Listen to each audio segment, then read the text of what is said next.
first of all, let's say if I had just a simple flat loop, and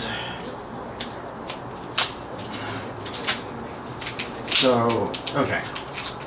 So let's say here's our flat loop, and let's say this was copper wire, and this was a magnet, and it had a certain direction. Let's say if I take this magnet, if I rotate it, we're going to induce lines of flux through here. So if you imagine, you have this magnet over here. So this orange thing is our magnet, and it's got lines of flux coming out that look like this, essentially. So I have this thing, and now I'm going to rotate it through. So what happens? There's going to be current induced in the copper loop, if this was copper. And so what we would do then, if we want to predict the direction that the current will flow, let's say this is the north side of the magnet. Whether I face it this way or that way, doesn't matter. But this is the north side, and my hand's on the south side over here. Okay, but here's the north side over here. And I'll take this north side, and I strike it on this wood. This is representing a loop of copper. So if I strike that, then the question is, what direction does the current go through the loop? Well, it will go in the same direction that will generate a magnetic field through this loop that's pointing in the same direction as this thing. So if this was the north and this was the south, this was the north, and the north was up here, and then the south was down there. And so I take this north and I try to bring it to where the south is, turning it upside down. But when I do that, it induces a north that points in the original direction I had this thing when I was trying to cross it over. So I ended up with a situation where, okay, I take this line of flux, I induce it through, then I have a north pointing back up because it goes around the loop just like I take the slap wrap, representing the line of magnetic flux onto here, then the lines point back up. But what happens when I do that is, let's say if I had an actual magnet, and this was an actual loop of copper, if I rotated this magnet, the magnet would actually be having forces against it because of the magnetic field generated by the current in the wire that the magnet generated. And so it would slow down, and that's called eddy current. So if I induce here, it induces a current which opposes the magnet's change in the magnetic field by generating its own magnetic field, which acts against the rotation of the magnet. So basically, it slows it down. So, but what happens if, let's say for example, let's say we take this coil, right?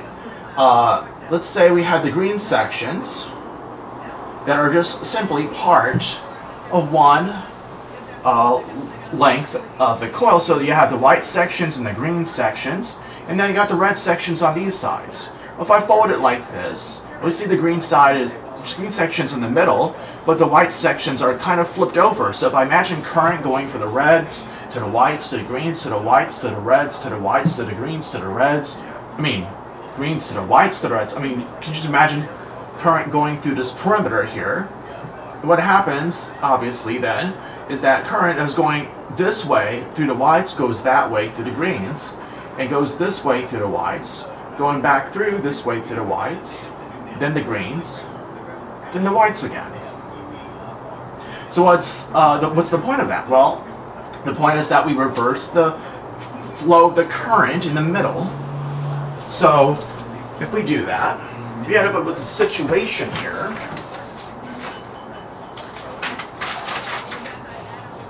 and this is probably one of the better angles. Let's just take this one. So let's see that there's lines through this plane here, and there's sort of like an envelope shape pattern, if you can imagine that, in the rectangle. There's an envelope shape pattern. You see these shapes here. Okay, let let me just go ahead and look this way. And then over here as well. Well, what are those areas? Those are the areas where the magnetic flux through this loop. Let's say this was that rectangle we just saw. We're taking this magnetic flux and then we're passing it through this coil and points in that same direction that I originally had it in. And so it's kind of like if I had a rubber band between my arms and I try to stretch it, well, I'm working against that force of the rubber band.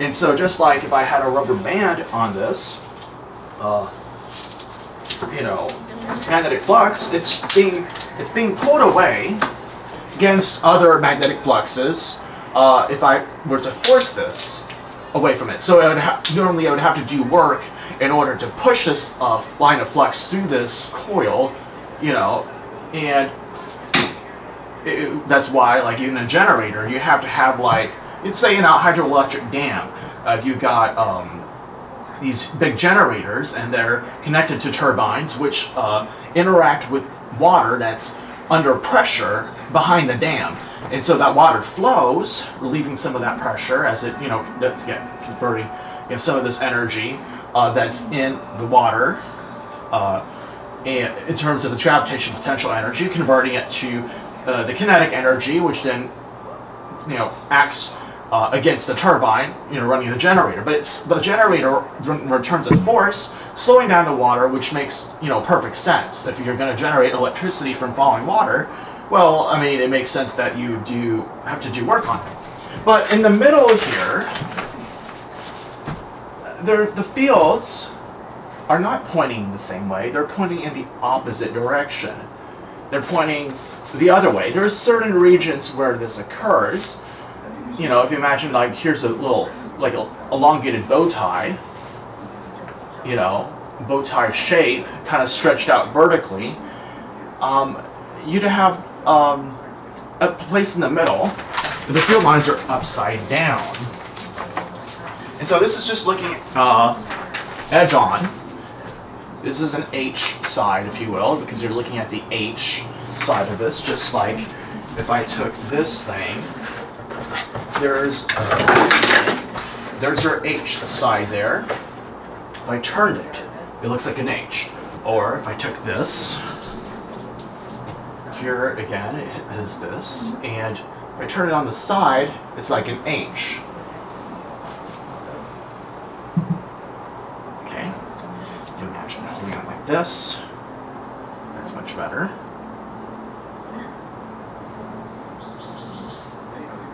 Right? You see how that's like an H?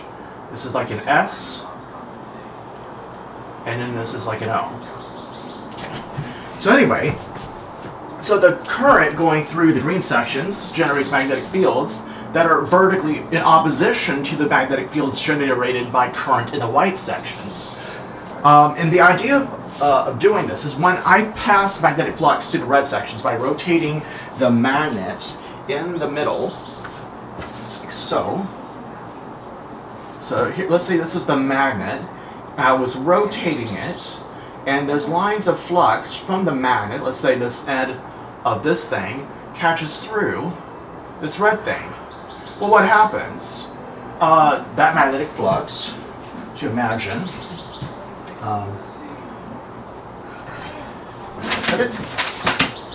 okay, so let's say I go ahead and do this. And just for the sake of convenience, we're going to use the other one here. So, we got a magnet.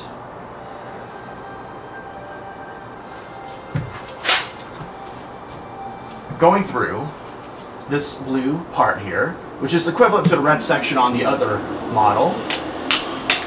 And let's say, well, it's kind of stiff, so I'm going to just pull it like that. So there it is.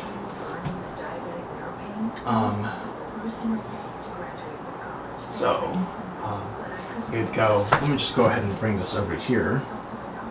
This thing goes around over the here, underneath, and if it could, but the structural members prevent me from doing that. Let's go ahead. How about we do this? Yeah, I can't do it with any of these. Alright, well, anyway, so yeah, this is obviously a practice video. It's